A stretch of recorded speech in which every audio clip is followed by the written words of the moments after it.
Pada saat baginda Nabi SAW mengantar jenazah seorang sahabat dan sudah dimasukkan ke dalam kuburan, maka Nabi SAW berkata, ketahuilah kalau ruh orang beriman akan meninggal dunia, maka akan datang kepadanya 3 sosok malaikat. 2 malaikat kasih sayang di kiri kanannya membawa kain kafan dari surga, dan 1 malaikat maut yang ada di ubun-ubun kepalanya, sambil mengatakan kepadanya, hai jiwa yang baik, keluarlah kepada rahmat Tuhanmu. Maka ruhnya pun keluar seperti cepatnya air yang keluar dari mulut kendi. Kemudian setelah itu dibawa oleh malaikat rahmat, dibungkus dengan kain kafan dari surga, kemudian dibawalah ke langit. Dan di langit pertama, malaikat ini mengetuk pintu dan penjaga malaikat langit berkata, siapa yang bersamamu? Maka disebutlah namanya Fulan bin Fulan, namanya si mayit yang paling baik di dunia. Kemudian malaikat pun membukakan pintu, begitu terus sampai langit ke-7. Dan semua malaikat di langit 1 sampai langit 7 berharap ruh ini lewat di sisi mereka, karena kata Nabi SAW ruh itu mengeluarkan bau yang lebih wangi daripada bau kasturi. Dan mudah-mudahan termasuk kita insya Allah ini.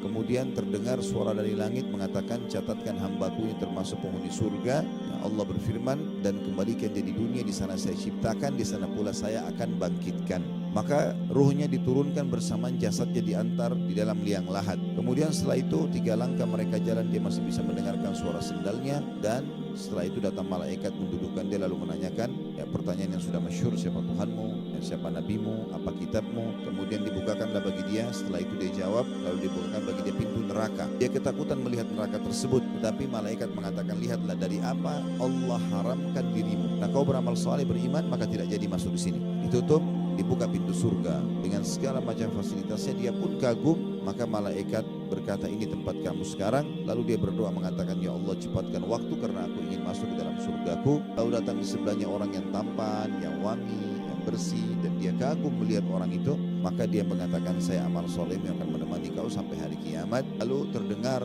suara mengatakan, bentangkan kuburan hambaku ini seluas pandangan matanya, dan bukakanlah jalan menuju ke surganya setiap pagi dan petang. Sehingga kata Nabi SAW, sampailah padanya bau wanginya surga. Maka jadilah kuburannya taman dari taman surga, kata Nabi SAW.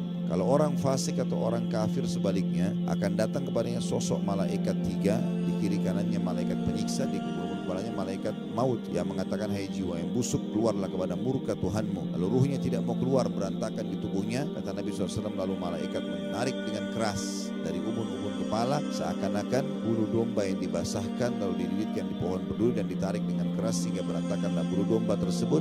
Lalu kemudian pada saat dia sudah keluar, belum sesaat keluar ditangkap oleh malaikat penyiksa, 2 di kiri kanannya yang bawa kain kafan dari neraka, lalu dibawa ke langit. Baru di langit pertama sudah ditolak oleh para malaikat karena ruh tersebut mengeluarkan bau lebih busuk daripada bau bangkai. Lalu kemudian terdengar suara dari langit mengatakan, catatkan hambaku ini termasuk penghuni neraka, dan kembalikan dia di dunia, di sana saya ciptakan, di sana pula saya akan bangkitkan. Maka bersamaan jasadnya diantar, dimasukkanlah juga ruh tersebut. Begitu masuk ke dalam kuburan, 3 langkah mereka jalan masih didengar suara langkah kakinya, dan malaikat datang dan mendudukkan dia lalu menanyakan, siapa Tuhanmu, apa nabi, siapa nabimu, apa kitabmu. Dia tidak bisa menjawab, dia hanya mengatakan, saya hanya mengikuti apa yang orang ucapkan.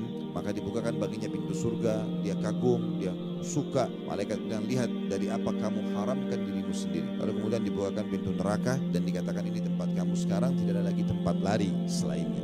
Maka dia berkata, ya Allah, jangan cepatkan waktu karena aku tidak ingin masuk ke nerakaku. Lalu datang orang di sebelahnya, buruk tampangnya, baunya busuk. Maka mengatakan, dan sambil mengatakan kepadanya, aku adalah amal burukmu yang akan menemani kau sampai hari kiamat. Kemudian Allah mengutus kepadanya malaikat yang tidak punya penglihatan dan pendengaran, yang membawa sebuah besi. Kalau seluruh jin dan manusia bersatu untuk membalikannya, mereka tidak akan mampu. Kemudian dihantamkan ke kepala si mayit, maka hancurlah dia. Begitu terus sampai hari kebangkitan. Maka jadilah kuburannya lubang dari lubang neraka.